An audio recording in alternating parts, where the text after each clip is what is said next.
Hey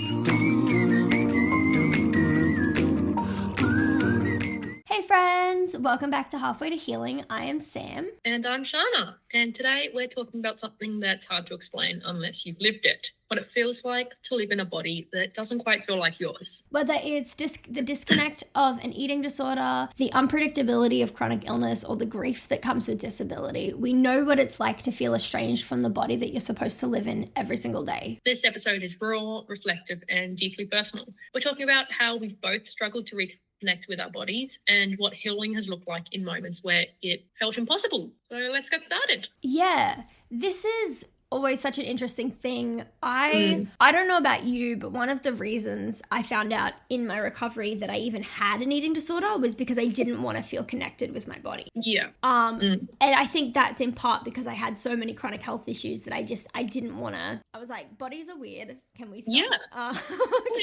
Can we I'll just be a floating head, thanks. Yeah. So I guess a good place to start is like, what does it mean to live in a body that feels unfamiliar, or unreliable or unsafe? Like, what does that, I guess, mean for you? Oh my goodness. We're starting off with like the hard-hitting ones, I know, right? just right into it. I know. Oh gosh. Geez, what it feels like. Just sort of like in my experience with my eating disorder, almost this real sort of, I want to try and say it, like say disconnected from your body, but without like saying that, like that's for me, that's the only way I can really think to explain it. Like, you're in this body, but you're like, this isn't me. And this isn't really related, but also sort of is related. There's this medical condition or something where people believe that like one of their limbs like isn't theirs. Oh yeah, the phantom limb. Yeah. Yeah. And so they'll do whatever they can to like try and like amputate that limb. So Yeah. it's almost, I'm going to say almost like that, but like also completely not, because I don't have that medical condition. So I don't know what it's like to experience that. But then also at the same time, I'm aware of just having this body that I'm like, this doesn't feel part of me, if that makes sense. No, I mean, I totally get what you're saying. Yeah. Maybe because I've experienced find it. what that condition is called. And then I guess we can pop it up on the screen. Yeah. No, that sounds good. I think it's, for me, it was really weird because what I was seeing in the mirror, or any reflective surface really, or I guess even when I like looked down at my body, just didn't, like I don't know for sure, because what I was seeing was very distorted. Yeah, distorted. And from the eating disorder, and I think it got worse as like I became more malnourished from the eating disorder as well. But I have this very firm belief that there's no way that I actually looked like what I thought I looked like. Like 100%. No, like and the reason I say that is because I can look back now on the very few photos that there are and be like, oh my God, you like, that is so different to what you thought you looked like. Yeah. But there was such a disconnect, and it goes even, at least for me, it went even further. Like, I stopped being able to tell when I was actually hungry. I stopped being able to, like, my interoception. And if you don't know what interoception is, it's one of the 7 senses, internal bodily senses. My interoception and being able to read my body's signals was so disconnected because I wasn't eating adequately, that it was really hard to connect. Like, it was like literally one of the last things I did in recovery was reconnecting with my body, because even as I went through recovery, I was really scared to kind of accept that, again, being also chronically ill, accept that my body just doesn't do what it's supposed to. There's this therapeutic technique in eating disorder recovery that's like thanking your body for like its function. Yeah. It is. Excuse me, sorry. No, it's okay. I coughed too. It's me this time, not you. And the purpose of it, my understanding of its purpose, is to realize that bodies do so much more for you than just its appearance. And it's it is a great therapeutic technique. And if your therapist is suggesting it, but it was really hard for me because like I have chronic pain. I have a lot of issues. My kidneys don't always work. My liver doesn't always work. Like, so it's really hard to look at my arm, for example, and be like, oh, thanks for being strong, you know, and lifting things, because sometimes I can't be strong and lift things. And so it was a really hard exercise for me to do, to the point where it made it more like I was more frustrated with it. So, and I didn't just quit there. I will explain what I did to do that, just so that people don't go, oh my gosh, that's me, and then feel hopeless, because that's not the aim of the podcast. But what I did was started like kind of thanking my mind, like thinking of things that I was beyond my body and even the function of my body. So I would be like, I'm really creative, and I'm really grateful that I get to be creative, and I need, even if my body feels a little bit disconnected or a little bit broken or whatever the feelings I was feeling were, it does allow me to be creative, and my body allows me to paint and sew and to write, and so that's kind of where I moved that exercise into, so that it felt more aligned with what I was capable of, with then focusing on all the shit that I can't do. Yeah, I did, just relating to that, I did, hang on, I'll backtrack for a second. Just while you were talking on that, I did find that thing. It's called BIID, so Body Integrity Identity Disorder. And I'll just read a little definition here. Body Integrity Identity Disorder, or Body Integrity Dysphoria, is when your perception or mental image of your body doesn't match you physically. With this condition, you may want to amputate a healthy leg or arm to feel more complete. So just sort of going back to when I was saying that. But when you were talking about, I do know how you were saying before about doing all these, like thanking your body basically for what it was doing. And I don't know if this was the case with you, but almost in a way, the more that I was essentially feeding my eating disorder, which I feel like that's the wrong word to use, because like I wasn't feeding myself. For that, but I totally get what you mean. Yeah, fueling that eating disorder by not eating enough. And the more that I physically saw the numbers go down, the more differently I perceived my reflection, the more in my mind I looked to be getting bigger, which in hindsight was the opposite. And then, like you said, I look back at the very few pictures I have of myself and I'm like, whoa, you know? And I did do a lot of work with like thanking my body in certain parts, you know, like thanking your legs for being able to walk you places and stuff. But then obviously for you, that must be a bit different, having these chronic illnesses. And I know for the longest time, I don't know if you do certain questionnaires when you have to do like re-update your healthcare plan, but one of the questions is, in the past 28 days or like 4 weeks, have you had a desire to have a totally flat stomach? And I'm always like, yeah. And so for the longest time, I was so dissatisfied, because like 90% of people with like female anatomy have this like tiny little bump at the bottom of their stomachs. Yeah. And for the longest time, I won't say specifically, but I was just trying to get rid of that. And that's your uterus, you know? It is. That's it's your to uterus. protect your uterus. Those are your organs, and that's why it's gonna like protrude a little bit. And 90% of like people with like a uterus and like female anatomy are gonna have that. And I punished myself for so long to try and get rid of this, I guess, imperfection I saw in my mind. And so now, having, I guess, regained a menstrual cycle, because that is something that stopped because I got so ill, it's still a bit hard.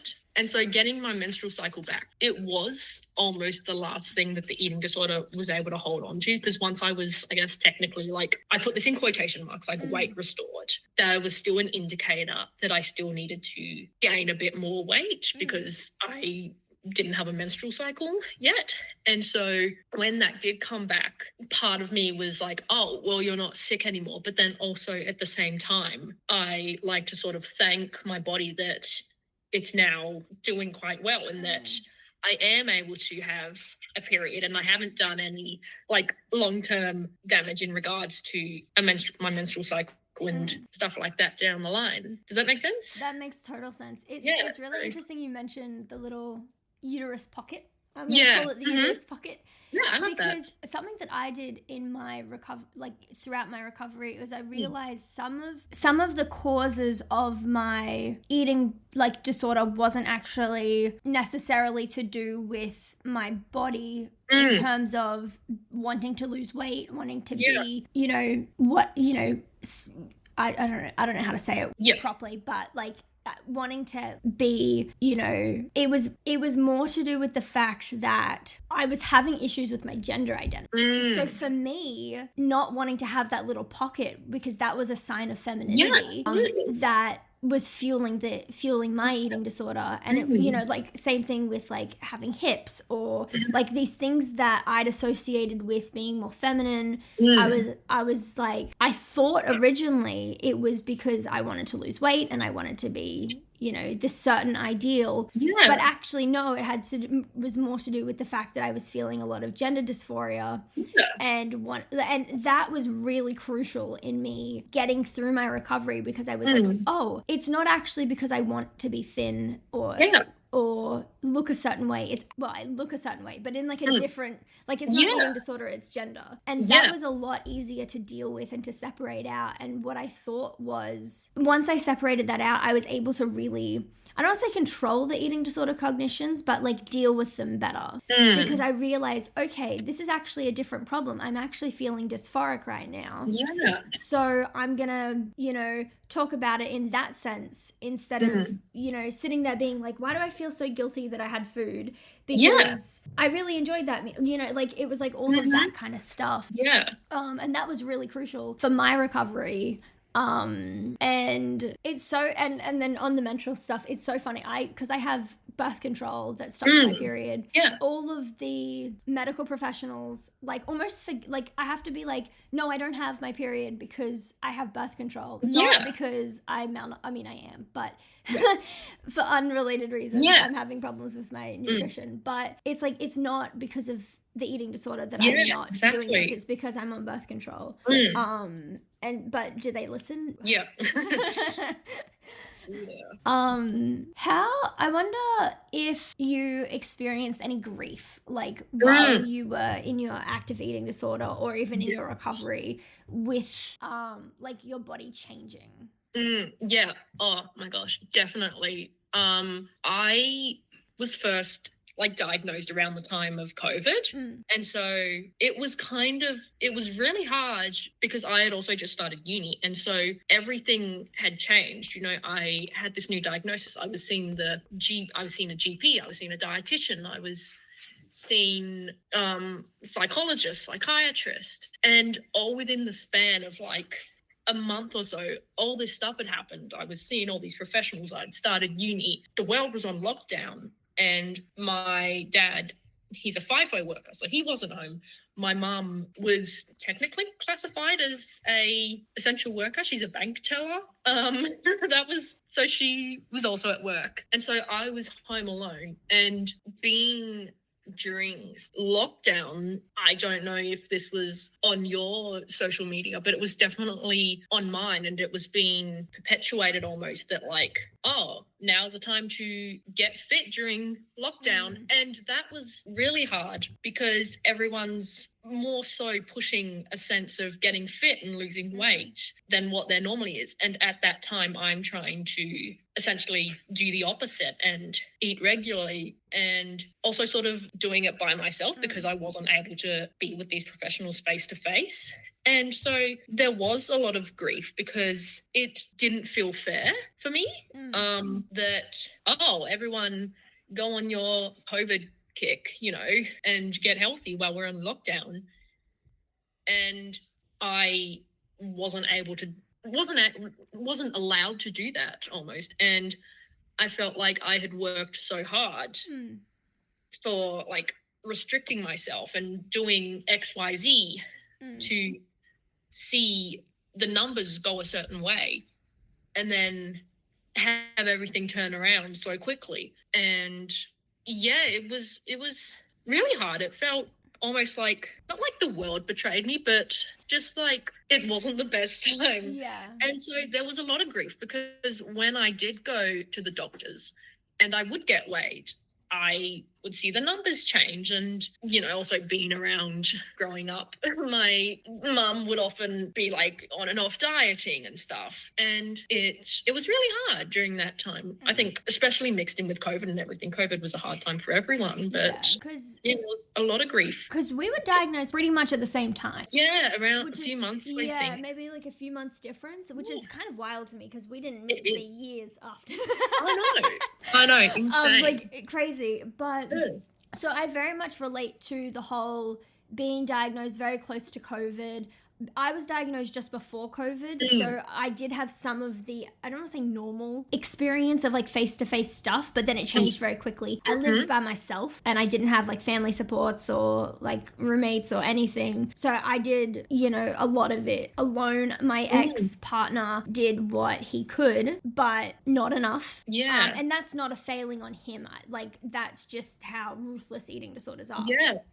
And a lot of the grief that I experienced, and I'm going to be really careful about how I say this. Yeah, go for it. Yeah. My sickest and my sickest was when I was in high school and it didn't get picked up on. And I'd actually already gained some weight from when I started uni, I got older, like just natural body things. And so there was a lot of grief in my mind when I was diagnosed of like, this is not the worst I've been. Yeah.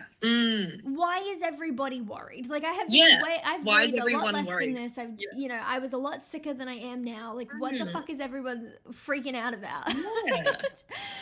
Which was really hard for me because it was like all of a sudden everyone, like doctors and medical professionals were really concerned to the point where I was hospitalized because I was incredible, life-threateningly sick. Yeah. But in the back of my mind, I was like, I wasn't this sick. Yeah. However many years ago when I was, you know, way worse, doing way worse things. So there was a lot of grief there where I was like, I'm totally fine. I've done this for a long time. Obviously, that's not the case. That's very much eating disorder cognitions. And at any point, and you know, as I know you know, and I certainly know, weight is not indicative of how sick, of how sick you are. It's just not. And so that was a lot of grief that I had. And then also I had my eating disorder for about 15 years.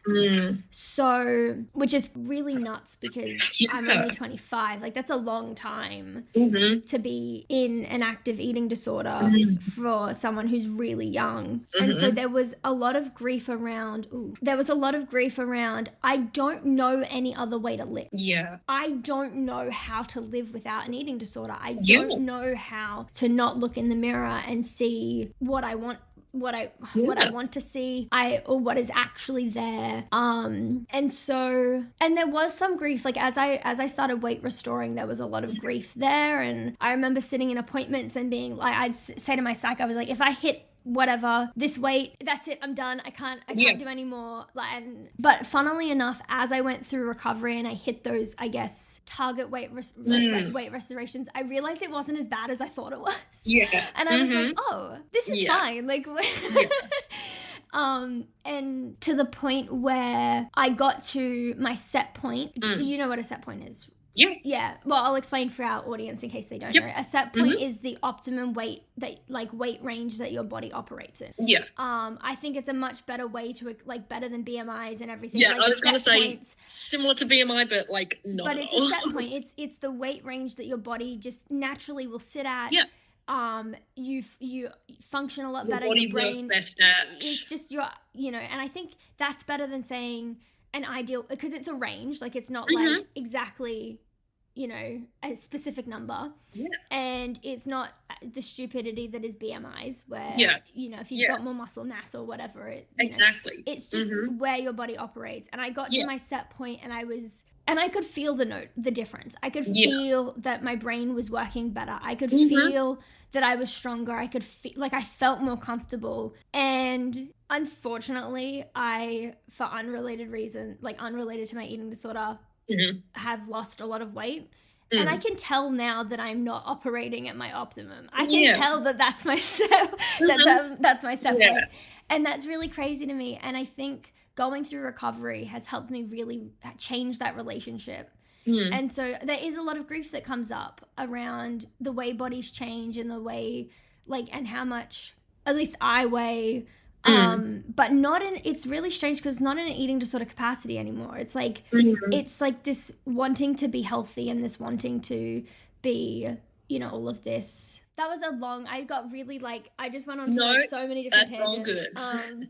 But yeah, that's it. There's a lot of grief. I think there's a lot of grief in recovery. And, but I think as at least as I've gone through it and gotten to the point where I'm at now, it's like, I hate when people say this, but it's like all for a good reason. Like I needed to mourn the illness and I needed to mourn recovery in a sense so that I could get to a stable place where I'm not hung up with food and I'm not, and the behaviors and like all of this. And so that, cause like the thought, like I don't have any eating disorder cognitions anymore. Like it just doesn't bother me, which is, I did not think was possible. I was like, I genuinely got to a point where I was like, this is going to be my life forever. I'm just going to be like this. But yeah, anyway, moving on. I think just quickly, I might touch on going back to how you mentioned the set points. I think I might just give like, I don't know, like an example or something. As I was being like weight restored, as to say, I assumed that once I got to as a in quotes like normal weight, so not it was like, it's so dumb though, because like BMI is still used to like assess like if you're like underweight or a healthy weight or XYZ. And so I was, as I was being weight was restored, I was under the assumption that, once I hit the minimum that I need to be, everything will be fine. Everything will be fine.